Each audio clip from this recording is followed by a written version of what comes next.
안녕하세요. 반갑습니다. 성경을 하루 한 장 내지 두 장 읽어서 성경을 통독하는 프로그램 이 방에 찾아오신 여러분들을 주의 이름으로 환영합니다.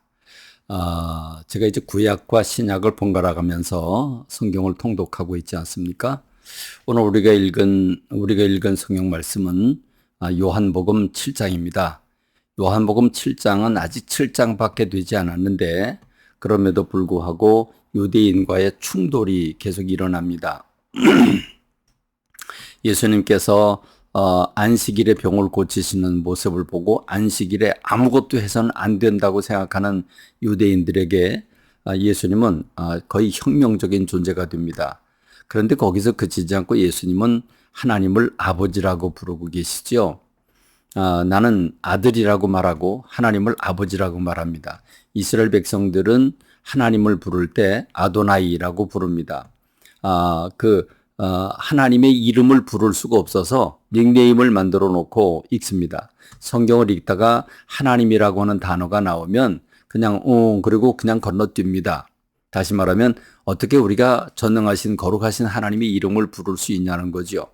그들이 겉으로 보기에는 대단히 거룩하고 대단히 경건한 것 같지만 사실은 예수 그리스도가 이 땅에 오신 메시아이시고 하나님의 아들이신 줄 그들이 가진 고정관념, 어려서부터 배워온 신앙의 관습 때문에 예수님을 받아들일 수가 없었습니다. 그래서 안식일에 병을 고치고 하나님을 아버지라고 부르는 그 모습을 보면서 그들은 그냥 세상 말로 꼭지가 돌지요. 그래서 예수님에 대한 반감이 있을 정도가 아니라 예수님을 죽여야 된다라고 생각을 합니다. 그래서 예수님께서 명절이 되었음에도 불구하고 이제 예루살렘에 올라가는 일을 아주 조심스럽게 행하십니다. 예수님의 동생들이 예수님께 질문을 하죠.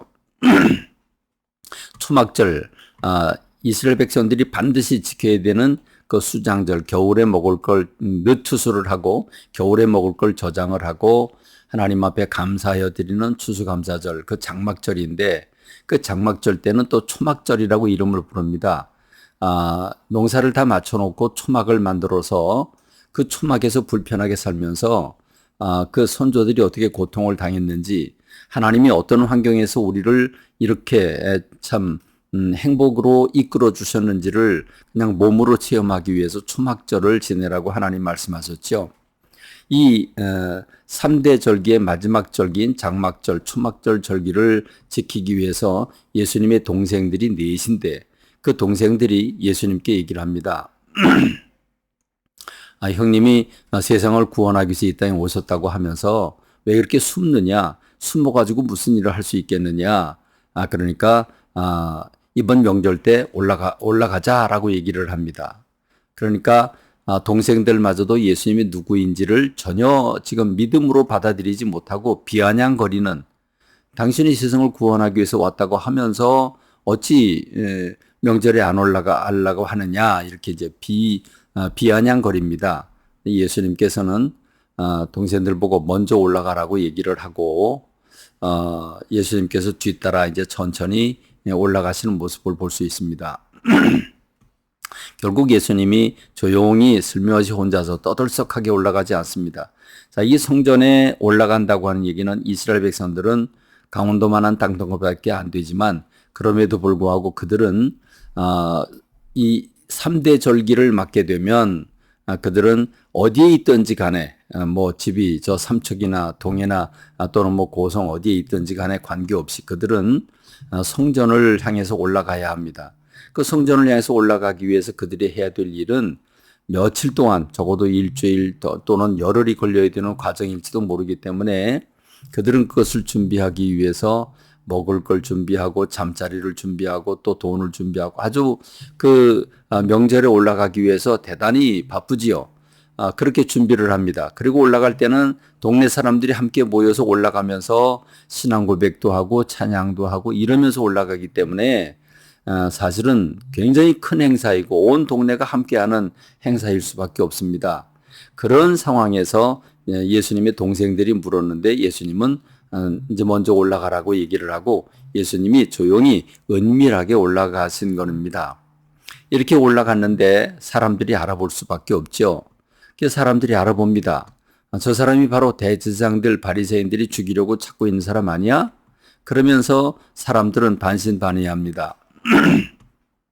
이 땅에 온 어떤 선지자도 저분이 행한 것처럼 그렇게 많은 기사와 이적을 행한 분이 세상에 어딨냐? 저분은 메시아다. 그런가 하면 그렇지 않다. 메시아가 어떻게 사람의 모습으로 오겠냐? 뭐 등등 여러 가지 의문을 가지고 있습니다. 반신반의하고 있는 거죠. 바리새인들은 예수가 나타났다는 소식을 듣고 대제사장 바리새인들이 사람을 보내서 예수를 잡아오라고 그럽니다. 자, 그래서 그들이 예수님을 잡기 위해서 예수님 곁으로 갔는데 예수님이 행하시는 그 기사와 이적 표적 사건을 보고 예수님이 하신 말씀을 들으니 구구절절히 옳은 말씀 아니겠습니까? 메시아가 아니고서야 어떻게 저런 표적을 행할 수 있다는 말입니까? 그래서 그들은 예수님을 잡지 못하고 그냥 돌아갑니다. 그래서 어째서 왜 안 붙잡아왔냐? 그러니까 그분을 보니 그분이 참 행하는 그 표적과 행하는 말씀들이 너무 기가 막힌 은혜를 끼친다는 거지요. 그래서 바리새인들이 화를 벌컥 내는 모습을 볼 수 있습니다. 예수님은 명절 끝날에 이제 끝날이 되자 그동안 아껴두었던 말씀들을 포문을 여시죠. 그래서 아낌없이 복음을 전하십니다. 예수님께서 이렇게 말씀을 하시죠. 도저히 세상 사람들이 알아들을 수 없는 단어로 그들에게 포효하듯이 말씀하십니다. 누구든지 목마르거든 내게로 와서 마셔라. 나를 믿는 자는 성경의 이름과 같이 그 배에서 생수의 강이 흘러나오리라 라고 말씀을 하십니다. 저는 이 부분이 굉장히 궁금합니다. 그때 그 말씀을 들은 사람들은 어떻게 받아들였을까요? 누구든지 목마르거든 내게로 와서 마시라. 나를 믿는 자는 성경의 이름과 같이 그 배에서 생수의 강이 흘러나오리라. 여기서 예수님께서 말씀하신 생수의 강은 그들이 받을 성령을 가리켜서 말씀하신 것인데 그들은 아직 성령을 경험하지 못했습니다. 그러니 그 생수의 강이 그 배에서부터 흘러나온다는 사실을 어떻게 이해했을까? 자, 그러면 그들은 반신반의했다고 치십시다. 지금 오늘 우리들은 어떻게 받아야 될까요? 예수님을 통해서 그 예수님을 믿는 사람들이 생수의 강이 그 배에서 흘러 넘치라고 한 말씀이 여러분에게서 지금 이행되고 있습니까? 여러분은 성령 충만하고 성령의 인도를 받으면서 날마다 기뻐하고 감사하고 있습니까? 그렇습니다. 우리는 우리의 배에서 생수의 강이 흘러 넘쳐야 합니다. 성령의 인도를 받고 기뻐하고 감사하는 저와 여러분 되십시다. 감사합니다. 말씀 맺겠습니다.